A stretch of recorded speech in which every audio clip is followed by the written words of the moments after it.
Сәлем достар, бүгін мен сіздерге мына ассимилятор, Корал компаниясының ассимилятор деген өнімі, фермент, бұл асты қорытады. Детокс программасының ішінде бар, мына мынандай ассимилятор капсула. Қазір мен сіздерге мына маникашты қазір қойып қою қасықтан түспейді. Міне осы маникашты қалай қорытады, соны көрсеткім келіп тұр. Мына капсуланы ашып, ішкенде енді осылай капсула ериді, осы бізге барып араластырамыз.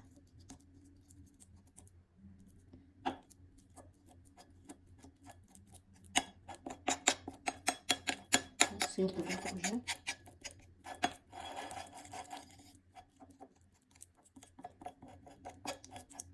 Міне қараңыздар, қасыққа жабысып жатқан ассимилятор қалай сұйылып кетті уже.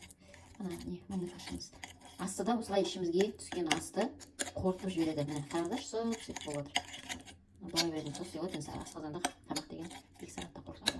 Осы тамақ ішкеннен кейін, тамақ ішкенде осы ассимиляторды ішіп алатын болсаңыздар, астың барлығын қорытып, осылай болып сұйылтады. Қандай күшті, міне қараңыздар. Артық майды барлығын жіберіп шығаратын ассимилятор деген. Қорытатын соншалықты бұл организмдегі паразиттерді қорытып жібереді. Уатып шығарады даже, міне қараңыздар, сұп-сұйық.